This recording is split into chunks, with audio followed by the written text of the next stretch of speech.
Here today on August 23rd. It's 1:30 Pacific, 4:30 Eastern. Got a good show for you guys. This is our first show back in months, it seems like. I think there's obviously been a lot going on in the world, but we're back to talk about Notre Dame football. We've got a couple guests on today to talk about Notre Dame football, as well as some cool things going on out in the community. Our first guest is going to be Clint Johnson. Nate, why don't you tell the audience a little bit about Clint? Sorry, I cut Nate off guard.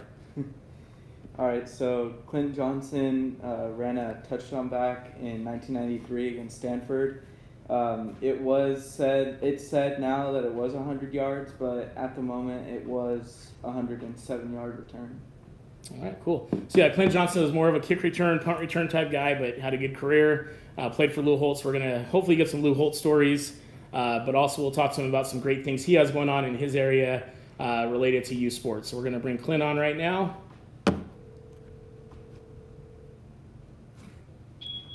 Hello? Hey, good afternoon, Clint. This is Jason and Nate, Dos Leprechauns. Hey, how you doing? We're doing good. How are you? I'm good. So thanks for taking our call. We appreciate it. Want to start off with a little bit of talk about Notre Dame and the upcoming season, hopefully, and see what your take is on that. So first of all, let's jump right into it. What are your thoughts on college football and the NFL season happening? If you're a betting man, what do you think the percentages are that we get both a full college football season and a full NFL season? I'm not sure I would bet on it.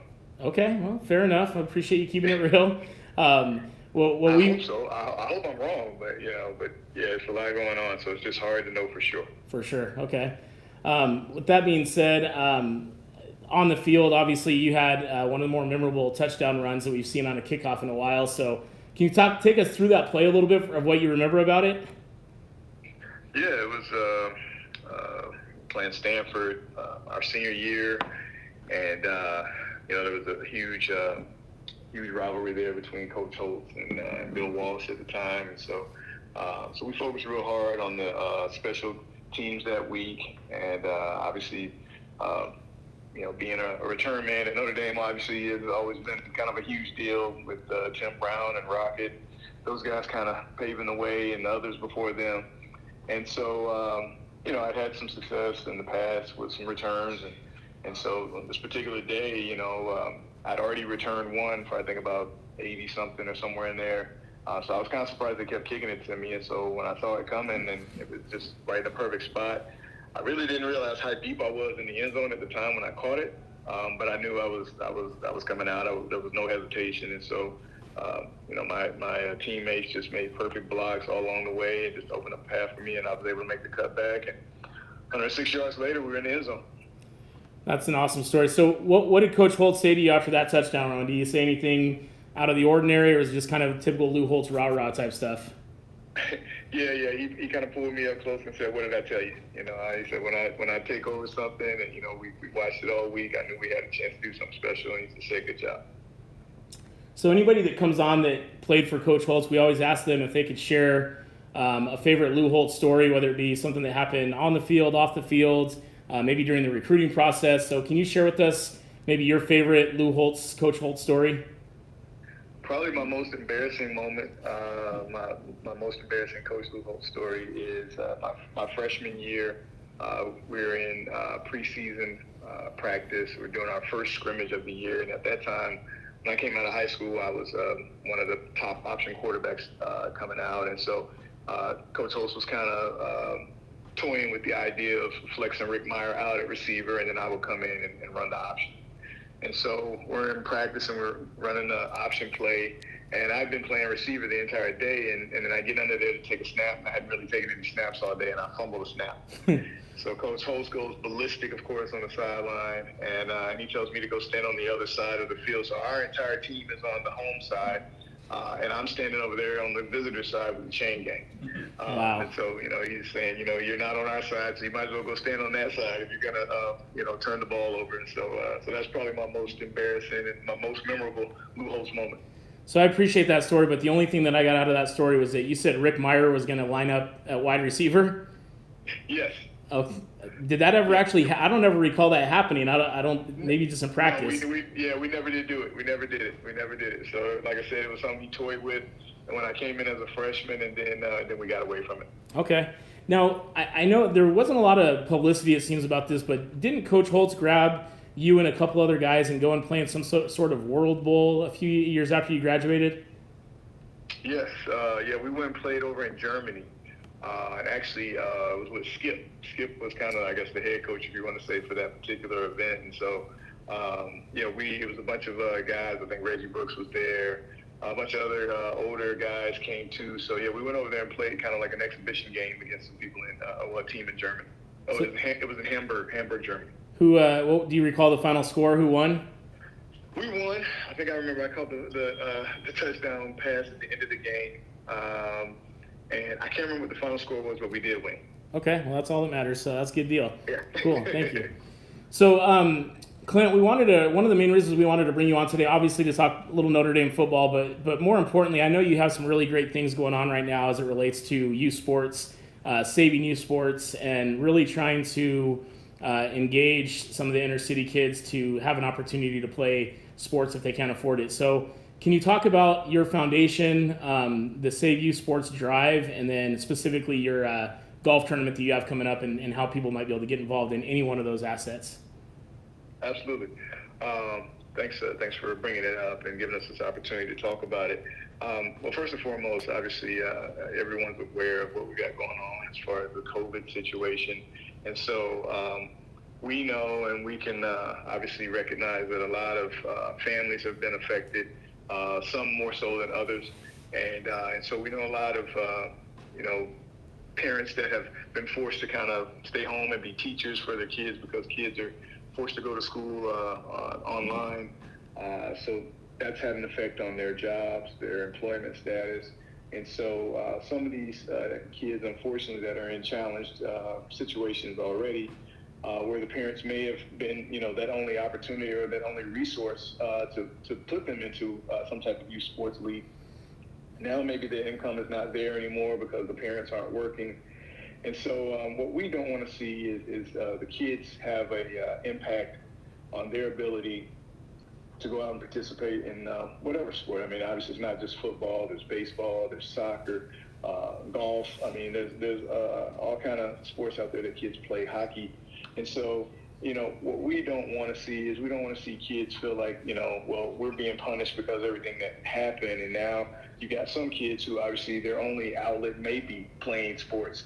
And so we all know that sports has created such a great learning tool for so many kids growing up. You're learning how to be resilient, not to quit, how to be a team player, work ethic, all those great qualities that you need just as a human being to be successful every day are all normally taught through youth sports. And so we don't want to see kids that would have the opportunity to participate in sports, to become, leaders in this country, leaders in their community, be affected by the unfortunate situation that we currently have going on today in our world. So with that said, what are some specific organizations that you work with in those cities? Is it city municipal parks and rec agencies? Is it more the private sector? Who are your main stakeholders? So basically, we've been working with another partner of ours, League Side, who deals with youth sports all across the nation. But what we also are looking to do as well is, maybe if there are other sports organizations that are out there that, come to our attention, our thing is we want to give it and give these funds to the most needy type of program. So, we don't want to raise money to give it to some, group that's already, sustainable and can do things. We want to find these kids that are really in a tough situation, but, don't have the resources, or maybe their parents don't have the resources right now to allow them to play. And so that's what we're looking for. We're looking for those opportunities to work with those youth leagues. And kind of what our plan is right now with the whole COVID situation is we want to do regional-based golf tournaments. And so we're kind of calling our organization as Athletes for Care. We call it A4C. And so we're kind of labeling this the A4C Tour. And what we're doing, obviously, is our first stop is going to be in Chicago at Bolingbrook Golf Club on September the 22nd. And on that day, we plan to have some former NFL players, former Notre Dame players, hopefully some NHL guys out there. And so hopefully an opportunity for people to come out and we can raise some money for obviously a worthy cause. And then, we may look to go, depending on obviously what the situation is in those particular states, but maybe Texas, California, work our way back to Florida. And then, maybe some other spots as the weather gets better in the spring. So we understand that people are maybe a little leery of traveling, and there's obviously a whole lot of guidelines out there, and we don't want people to feel like they can't participate because they just can't go to a certain location. So what we're doing is we're trying to bring it to you, and so that's kind of our plan. That's what we're kind of pressing forward on at the moment, and hopefully things will continue as we've got them going. So I've been really excited to see the different, I guess, for lack of a term, celebrity golfers you have lined up for the event in Chicago. Could you kind of share some of the big dogs, so to speak, that you already have lined up for the Chicago date on September 22nd? Well, we're working with some guys, and obviously now some of the guys that we'd like to get are involved in football as well. But they've already, kind of signed on to give us their support, and they may be donating items for our silent auction. So like Dorsey Levens, who played at Notre Dame, then played at Georgia Tech and went on to be a Hall of Fame running back with the Green Bay Packers. Bryant Young, obviously a huge Notre Dame guy, 49ers. Lake Dawson has chimed in. Jeff Burris, and Rocket Ishmael is sending some things in. So we've got Tony Rice. Again, I'm waiting to see if Tony's going to be able to commit. We spoke this week. And so we're trying to line up some guys, definitely making it a special event. And so hopefully we'll have some more by way of names and commitments this week, and definitely going into the following week past. And just in case we have some big golfers actually here in our studio right now. So can you tell the audience that may be listening at home what the pricing looks like on that? How can people get involved related to sponsorships, things like that? Yes, absolutely. The price for a individual golfer is $250. The price for a sponsorship, if someone wants to do a sponsorship, is actually really reasonable. It's only $350. The foursome, I believe, is $900.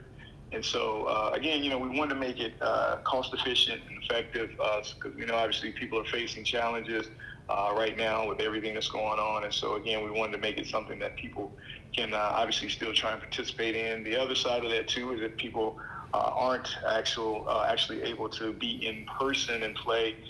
We do have a donation site that you can go to our website and donate. We can also we have a donation that we could obviously send people the link to that can also donate to. So if you go to savesports2020.com, you can make a donation on there, or you can go to our website, which is athletesforcare.org, and you can also make a donation on there as well. Awesome. That's great information. I'm going to try really hard to try to somehow get out there somehow, some way. I know Big O and I were talking about it, maybe doing something out here in California too to support that. I know, Clint, you and I had a chance to talk about the organization. Nate and I are working on the Let Them Play movement, so I think it's all serendipitous coming together. So at the end of the day, we just want kids to be able to get out on the fields and play again and get that back, because I think a lot of the kids are struggling, like you said, right now, being at home all the time. So it's absolutely huge what you guys are doing. All right, Clint, Thank you. We appreciate the support. Absolutely. So do you have anything else before we sign off that you'd like to let people know about that you have going on? I know we talked a lot about your organizations and your foundation. Is there anything else people can learn about what you have going on and how to stay in contact with you? Yeah, no, absolutely. They can find us on Instagram. They can find us on Facebook. You can obviously find me on Facebook if you just put Clint Johnson in. But we try to kind of keep things updated on social media and whatever else may be going on, or whatever the next one is that's going on. We'll have that posted on our website as well as on social media. And so, again, we're trying to keep the community and everybody at large involved and aware of what we got going on all the time. And so we're constantly updating. As a matter of fact, we're rolling out a brand new website at the beginning of September. So that's we're definitely looking forward to that. But we're just looking, obviously, to get the community involved and people involved, and obviously we're working really hard to save youth sports, and we appreciate anybody's offers and support along the way. As you said, it's important because these kids definitely need something to look forward to, and it obviously is going to help them grow as individuals. Absolutely. Well, we appreciate all you're doing, Clint. As usual, when we talk to Notre Dame alumni, it's always, you guys are always doing something positive in the communities, whether it be through youth sports, or I know a couple of guys have like some Save Dog Foundations and helping out child cancer. So always great representatives of Notre Dame. You guys are doing a great job, and we appreciate the time. And I definitely want to continue this conversation offline to see how Dos Leprechauns can get involved in helping out with the tournament. Awesome. That'd be great. Appreciate you guys having me on. Thank you. Thank you. Go Irish, and have a great day. Yes, sir. Go Irish. All right, cool. So that was Clint Johnson, former return man for the Irish. If you guys remember that 106-yard touchdown return against the Bill Walsh-led Stanford Cardinal, drop your comments if you were there, even better. Drop it in the comment section below. We'd like to hear your experiences in that game. That was before we started going out and making our annual pilgrimage out to Palo Alto. Nate, what do you think about Clint, and what do you have to say about saving youth sports? Yeah, I'm glad there's people in the world that's trying to get us on the field and just get us to play football again. So one of the reasons we were able to connect with Clint, again, actually that's the second time we've had Clint on. We had Clint on way back in season 2, which I neglected to say when we brought the show on. This is actually the first episode of season 5. So this is our 5th official season of podcasting. So this is season 5, episode 1. This is the premiere. So we're not getting canceled like some of the other shows that are out there. But we're going to keep it going strong throughout the season. Jason Lynch, one of our other admin, commented there's 0% chance. Lynch and I have been going back and forth on that. I think he's dead wrong. I think it's a very good chance we get a full season. I think there's things that they're doing. They're testing every day. Notre Dame's been keeping it super clean. We've had very limited cases. So let's pray for everybody's safety, but also pray that we have a football season, because if not, I'm going to need to go into some sort of psych ward. But anyways, our next guest is Kathleen Keifer. Kiefer, some of you guys know her. She has paintings that she does for Notre Dame and other things as well. She's a local Manhattan Beach artist. I'm zooming in here on a painting that I have of hers. It's the Coach Parsegian painting that she does. She does absolutely incredible work. I mean, every time she comes out with something new, I'm blown away. She's going to talk a little bit about a new endeavor she's going to be doing related to her paintings, a new idea she has coming out that I think you guys are going to love. We're going to talk about some of the ways that you can get her paintings, some of the ways that you can get involved in what she's doing. So we're going to bring her on here in just a second. Nate, you got anything else on Kathleen? Yeah. So she graduated from Notre Dame, and her newest painting that I think just came out like yesterday or the day before is called A Man, a Mask, and a Mission, and it's Brian Kelly with a mask sort of coaching the team. I think that's something. Hey Kathleen, it's the Dos Leprechauns. How are you? 20 days to kick off, Jason. 20 days to kick off. I'm so glad you said that, because one of my admin, who I love to death, his name is Jason Lynch. He lives in Arkansas, so he's probably just, I don't know, he's been hidden too long. So he doesn't think we're going to have a season. So I really hope that our boys get to prove him wrong, because as I'm doing right now, I'm kind of zooming in on the countdown clock. It is 19 days, 22 hours, 41 minutes, and 20-ish seconds until kickoff against Duke in South Bend. So, I love that. And here's why I think we're going to have a season, is because the football team has proven it knows how to take care of itself and isolate. That's right. They have proven that, and the general population of the school is learning, but the football team has proven their commitment, their seriousness. And I also think, Jason, is if we do get a season, I mean, I know we have like a huge game against Clemson that, right now we're still playing, but this might be our chance for a national championship season. I mean, I know it would be an asterisk, but my brain is actually thinking about that. I agree wholeheartedly, and I was just talking to my buddy about that just a minute ago, that the schedule really lines up nicely. There's some of the tougher games are at home. Virginia Tech. North Carolina is not going to be a pushover. I believe we play them at home. Clemson's at home. I think we end up beating Clemson in the ACC championship game, but I don't know. I don't see us beating Clemson twice. I'll just be honest about that. But I think we can meet them once, and I think once will be enough to get us in the conversation for the playoffs, whatever that might look like this year. So I appreciate your optimism very much. And I love the story. I love the Brady Quinn story against Clemson. I mean, I love that it's a senior year, and there's a history now. It makes a great story for Clemson to come to Notre Dame and for us to beat them. You talking about Brady Quinn or Ian Book? I'm sorry. Did I say Brady Quinn? Yeah, You know, that's I was okay. thinking of a painting of you know. Okay, so I'm an artist, right? So on my easel is a Brady Quinn painting. So like that's the way my brain works. So of course, I mean Ian Book, it's senior year, and you know, we lost, and we lost at the Cotton Bowl. Yeah. And, you know, I think there's a great story there. So, Kathleen, we were bringing you on a little bit, giving you a little background about the fact that you're a Notre Dame graduate, you're a painter, you live here in Manhattan Beach, California. But Nate talked about a new painting that you have that you just put out, and it's called A Man, a Mask, a Coach? And a mission. And a Mission. And I love that idea. I love that the painting was from Pocky, picture from Pocky, Brian Kelly's wife. And so tell the audience a little bit about that painting and what inspired you to do that. Okay, so I'm really glad you brought it up. And Pocky Kelly judged my naming contest, and I had over 500 people submit title, and a nice woman, Kathy Carmody from St. Louis, ended up winning because Packy liked her title the most, which is, you know, a man, a myth. What was it again? It's a man, a man, a myth, a mission. Okay, a mission. So, as you know, because you know you're into Irish media, they're not allowing reporters on the practice field, but they are releasing a lot of tapes of practice. Mm-hmm. And you know, I was reviewing all of those, and what I loved, you know, Brian Kelly has that classic stance where he's got those wide set legs and he's crossing his arms. I mean, that's Brian Kelly.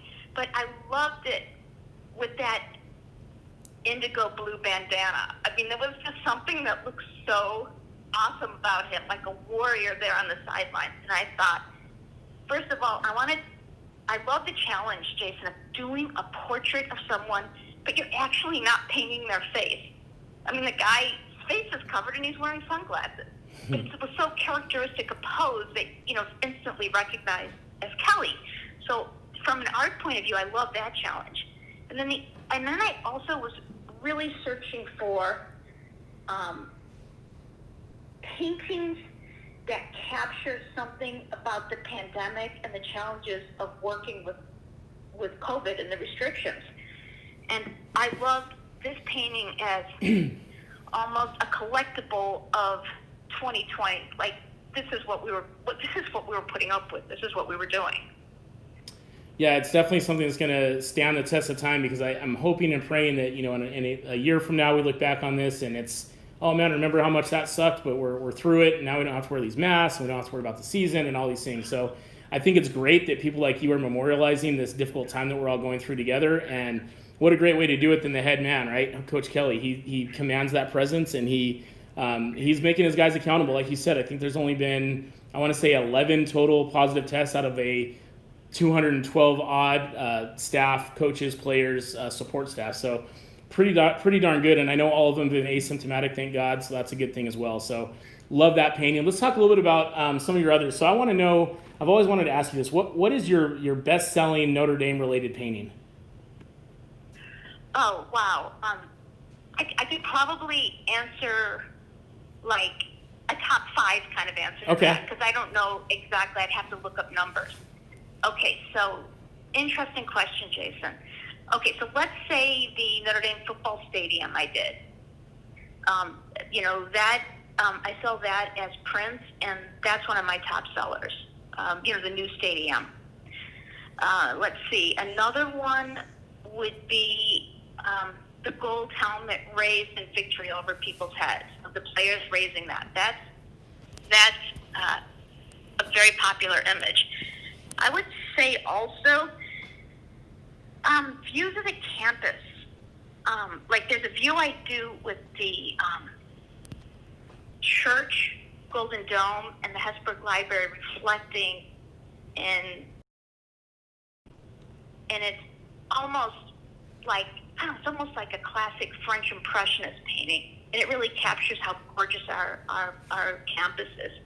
So that, even though it's not football, that would certainly be one of them. And I know something that you like, and it's also one of the top sellers, is the rivalry trophies. And yes. I think one of the reasons that's so popular is I think you're a better statistic guy than I am. I think we've had all of the rivalry trophies for the last 3 seasons. Is that correct, Jason? That's correct. Well, we currently have all the rivalry trophies, but I don't think it's 3 seasons in a row. But we definitely have all the rivalry trophies right now. Yeah. Well, then it's 2 seasons. Yes. I mean, it's been a while, and I love the history. I mean, why do you love the rivalry trophies? I mean, what is it about the rivalry? Because you're a great collector and a great fan. So from your point of view, what is it about the rivalry trophies that you love? I just think it symbolizes a lot of the history about Notre Dame football. I mean, you have the Navy trophy, you have the Stanford trophy, of course the jeweled shillelagh from the SC game. Anytime you win the jeweled shillelagh, it's going to kind of be a definition of how successful the season was. So the way that you captured that, and I love the fact that I can't remember which one it is, but you have a little hint of red in one of them. I think from when Coach Kelly drank something out of that particular item. It was just so cool to see that. It's blood of the Stanford tree. That's right. Jason. So the fact that you were able to throw that mix in there was amazing. Yeah. So what about the Era Parsegian print that you were that I purchased, the print that you got with Era Parsegian on it? Is that one a pretty good seller? It really is, and I think that Era Parsegian is such a beloved man. And when I talk to the players that played for him, they all, to a man, they say he was the most influential person in my life, even more so than my father. I mean, he must have been an extraordinary personality on and off the field to have affected all of these lives so much. And then you have to admire his legacy, when he retired and then he had to deal with, the pig 12 disease that his grandchildren had, mm-hmm. and all of the fundraising he did for that. So, even Lou, we love Lou, but sometimes Lou can, have a press conference and say controversial things. Yeah. I don't think Eric Parsegian ever did anything controversial. I think he was just. He's such a beloved. He was such a beloved leader that during COVID, I wrote a quote of his on his print, and the quote, I'm going to paraphrase, was, "Look at all of us are going to have challenges in our life, but it's how you deal with the challenges that will, shape your life." And I think that's the perfect quote for, the challenges of 2020. Yeah, no, absolutely. And Coach Parsegian always had a way to bring them through that, the tough games and things. I think he was just such a dynamic leader. And Nate and I had the awesome opportunity to meet him at a book signing at Notre Dame a few years before he died. And he just acted like we had known him forever. Just like he's a legendary Hall of Fame on multiple levels coach, and he's just here talking to 2 guys like we've been friends forever. So, and I think he had that effect on everybody. So I love the fact that you did a Coach Parsegian print, and it really brought out who he was as a leader. Wanted to talk about, so yesterday you and I had an opportunity to chat a little bit before bringing you on live. Tell the fans about this new idea that you have that I think is going to be one of the best yet, if not the best-selling one yet. Let's hear what you have coming up next. Are you talking about the history of the Notre Dame football helmet? I am, yes. I got to see a little sneak preview, and I want you to tell everybody what you got going on. Okay, so, this is so much research, because what I wanted to do is on one print, I wanted to tell the history of Notre Dame through football helmets. And so it's like, how many helmets do you choose? What can you say about each helmet? Because I didn't want it to be just like an industrial design history of how you make a helmet, or graphic design, which is, I think, what the Shamrock series is about.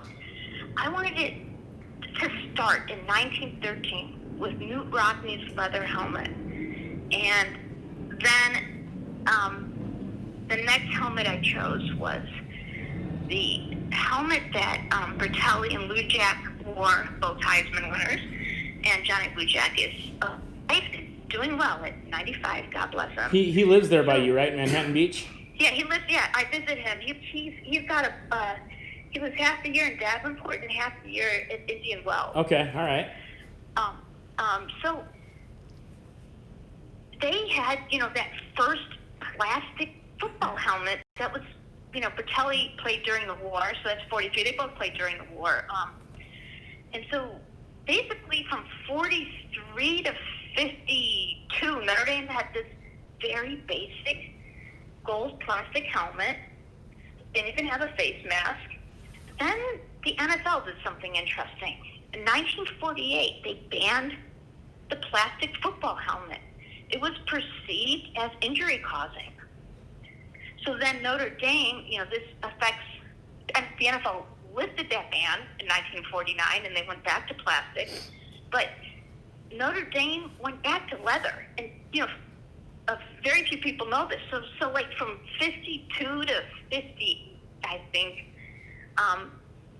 like the famous Paul Hornung Heisman winner, what the helmet he's wearing is leather, no face mask, and it's got like this black leather cross over the crown. It's very distinctive, and you'll any Hornung photograph you see, that will be the helmet. That one is on the print, and then after that, I went to say I wanted to highlight the very unusual 1959 helmet, sometimes called the atomic helmet, because it had this like mid-century mod shamrock on it. And it looks kind of like an upside-down shamrock. It was only used for one season. Right. Although in the next couple of seasons, 60s, 61 and 62, are standard green shamrock. But I didn't feature those on the print. I featured the 1959 one because it was so unique, and I think it told a really interesting story. And it was only, and followed on the print is another one-season helmet, the 1963 helmet, which is the only helmet we had that featured numbers. And its design is similar. Like, there wasn't a big leap in industrial design and engineering of the helmet, but it's a really interesting year in 1963 for Notre Dame football because we sort of reached the abyss. This is right before Era, our guy, and Hugh DeVore had a very unfortunate 2-7 season. And I think because of that, the numbered helmets were considered, and still are considered, very unlucky. So I don't think we'll ever go back to any sort of numbers on our helmets. But do you happen to know the story of the Kennedy assassination and the way it affected Notre Dame football? I don't. Okay, so that's another reason I think that the 1963 helmet is such an outlier. And so I know John Hewitt, Heisman winner. He lives near me. And John was not a starting quarterback in 63. He famously won the Heisman the next year in 64, Era's first year. But the Notre Dame guys were playing Iowa State, knew on Friday, November 21st, that Kennedy had been shot. By the time they got on an airplane to fly to, back at Iowa State, University of Iowa, they knew that Kennedy was dead. And they put the players on the plane. Campus was in shock. And the whole country was in shock. And college football was grappling with whether or not we're going to play this game. And the University of Iowa wanted to. And Moose Krause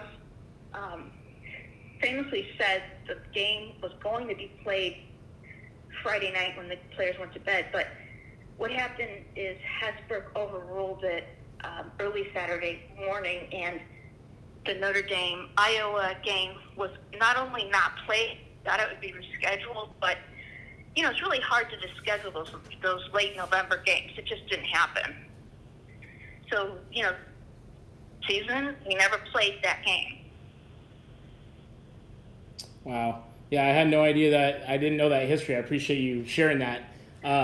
With the helmet project, I know we can't talk too much about this, but there's going to be a special twist to some of the paintings, right? Do you want to talk about that at all? Yeah, I do. So I can't even tell you how excited I am about this.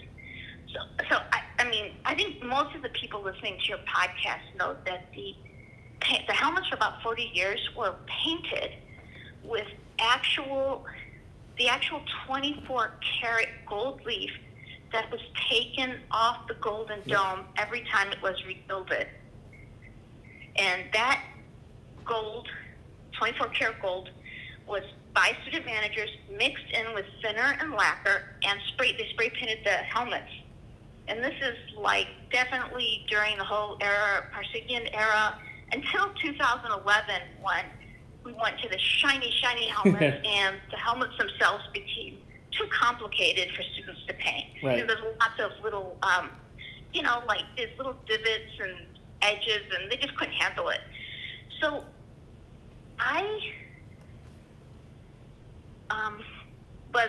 the university is kind enough, they're sending me a little pot of gold, a little pot of 24 karat gold from the rebuilding that's sitting in the football stadium. And by the way, the managers are working with Riddle, a helmet company, trying to figure out a way to go back to using the 24 karat gold when they spray paint Notre Dame football helmets. Cool, that's a nugget I didn't know. Yeah, so that's kind of, they are working on that.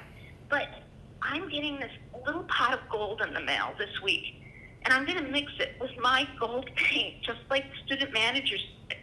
And I'm going to mark with real gold leaf from the Golden Dome the helmet on the print that actually had the gold in them. So, for example, I'm not going to put it on like the Rodney leather helmet, but all the other helmets will have genuine 24 karat gold leaf from the Golden Dome on it. And I'm obviously like so excited about this, I can hardly stand it. Yeah, I am too, and I'm hoping that those are priced to where I won't have to sell Nate to be able to get a print of that. So, but yeah, that's going to be that is going to be awesome, and I think that next time we talk, I think that's going to be your bestseller. I'm gonna call it now.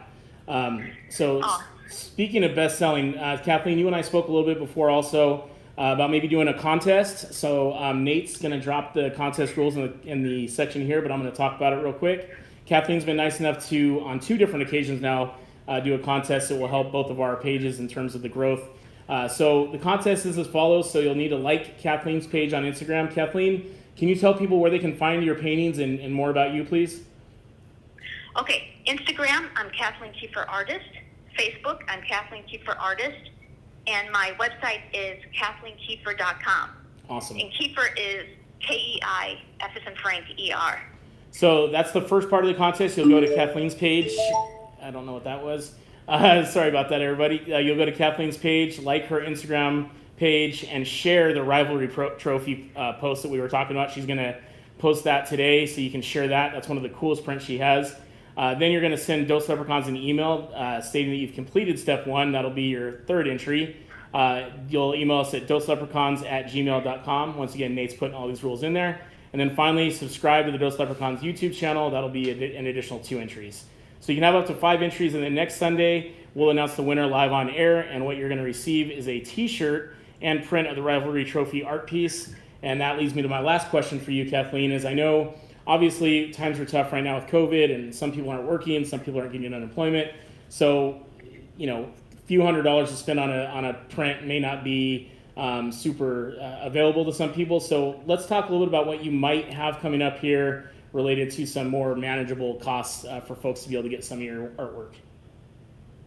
Well, I mean, I've never offered T-shirts before, and that's a super low end. Whatever that retail is going to be, a custom T-shirt for $40, it'll be something like that. And the rivalry print itself, it is limited to 100, but it's only $100. And I just wanted to let your contest people who enter this contest know, I think there's only 35 left. Wow. So in case we sell out of, and it's great. So for the price of the T-shirt, which will be like about $40, you'll get a free rivalry print, which is $100. So it's a great contest, and I think a great way for like young fans to become a Notre Dame collector. Absolutely. No, I think it's a great contest, and I appreciate you being willing to do that. I would love for folks to talk to their kids more about what the significance of each of those trophies is, because I don't think a lot of people know anymore. There's not a lot of talk about it, so I think that's huge, and I appreciate you doing that. So with that, Kathleen, we're going to share all of your information, and I really encourage you guys, if you've never seen Kathleen's artwork, I'm telling you right now, it is spectacular. I've zoomed in a couple of times on the Parsegian print that we have back here, Kathleen. Still one of my favorite pieces of my collection. So check her page out, Kathleen Kiefer Artist, on Instagram and Facebook. You won't be sorry. She does other prints as well, but if you're listening to this podcast, you're probably more interested in the Notre Dame related prints. But yeah, if you guys can check that out, I know we both appreciate it. So with that, Kathleen, I appreciate you coming on. Is there anything you'd like to share with everybody else before we sign off? Just that I really love what you do, Jason, because I think we are all part of a golden family, and I think that you're one of the people who helps us all stay connected to each other, which I really appreciate. Well, it's the least we can do. We love doing it, and we love meeting people like you and just following your work. And I'll never forget the time that I met you at the Morris Inn and saw your art, and I was just blown away. And you continue to impress me every time you come out with something. So. Well, listen. I hope I get to see you on campus soon. Okay, Jason. Me too. Or we can get together because we both live in SoCal and we can do whatever we want because That's we're free. All right, Kathleen. Thanks again for the time. I appreciate it, and we will talk to you soon. Okay, go Irish. Thank you, Jason. Go Irish. All right, so that was Kathleen Kiefer. Not only is she an artist, but she's also a historian. So she gave us that story. I did not know that about the history on the Kennedy assassination and what that meant for the team. So obviously we're in kind of a similar situation with COVID. Again, I don't know what the comments have been. What have people been saying about the chances and things like that? Is it positive overall? Hey, in the middle? What do you think? It's 50-50. 50-50? Yeah. Okay. That makes sense. I mean, a lot of people probably are thinking we aren't going to have a season. I mean, we're in the middle of we're on the tail end, hopefully, of a pandemic, but I think there's safe ways to do it. I think baseball is doing a good job of keeping it mostly at bay. Basketball's done a good job in the bubble, and I think the NFL has done a good job of testing, and so have the college football team. So we are 19 days and 22 hours away from kickoff, and I'm hoping that in 3 weeks when we have this show, we'll be talking about football instead of this disease that's been really impacting everybody. We do want to end with two quick things here. Nate's been dropping some comments in the section here on the comment section below with our t-shirts. You'll see me. I'm wearing the new kilted leprechaun shirt, tank top. We have the Reese book 20 Make Our Offense Great Again shirt. We have the Reese's Pieces, which if you notice on the Reese's Pieces shirt, it looks like it's your typical Reese's Pieces candy, but instead of candy, it's the numbers of all of our skill players. So it's got Lawrence Keys, Javon McKinley, Jafar Armstrong, Chris Tyree, all of their numbers are on that shirt. So those are Reese's Pieces. It's Tommy's options and how he's going to get, hopefully, all those skill players the ball. Next week, we're going to talk a lot more football. Today was more just kind of talking to Clint about Save You Sports, talking to Kathleen about her paintings. Next week, we'll have a little bit more detail about some of the football-related activities that are going on. For those of you that don't know, the team did return to the practice field for a full padded practice yesterday. Things seem to be, as I'm knocking on wood, going well there. Nate returned to conditioning on Friday as well, so things are looking up. We're going to get some football. I'm pretty confident of it, and hopefully that happens. So, lastly, little bit of closing on a somber note. There's two individuals that are part of our Dos Leprechauns family that we want to make sure you guys, especially if you live in the South Bend area, Mishawaka, anywhere around South Bend, if you can make your way over to campus, we would greatly appreciate if you could light a candle at the grotto for two young men. And when I say young men, I mean, under 10 years old that are dealing with some absolutely horrific things. One of them, his name is, Kenneth. I'm not going to give his last name, obviously, but he's dealing with, he has a Wilms tumor. It's a child cancer that attacks the kidney. A good friend of ours, Tom Spikansky, is his uncle, and has asked for prayers for him. They're going to be doing some Kenneth Strong type shirts and things like that, so we'll definitely be supporting them on that as well. Including, I posted this on our story, Baseballism is doing a childhood cancer awareness drive with some hats and things like that, so I'd highly encourage you to check that out. So pray for Kenneth on that, please. He's an awesome kid. And then Tristan, he's a young man that has been just absolutely going through a horrific time. He's been on ventilators and all kinds of things for about the past couple of months at least. He's just had a really tough time. It's Tristan, we're praying for you. We're praying for your family. Again, if you guys could light a candle at the grotto for him, we'd greatly appreciate it. His mom is an incredible warrior for her son, so we want to make sure that hopefully God's able to pull him through what he's gone through. So with that, we're back. So again, this is season 5, episode 1. Next week we'll be back. We're going to change our show days to Sundays around this time, depending on when we can get the players on. Again, next week we'll be talking a lot more football, hopefully on the field football related type activities and things of that nature. So Nate, you got anything before we sign off? No, just good show. Okay, all right. Well, thank you very much for joining us. If you haven't already, subscribe to our YouTube channel. We're going to be going live on YouTube as well now, as well as the Facebook channels. And if you are joining us late, you can also find us on iTunes, and we'd appreciate if you share that as well. So everybody have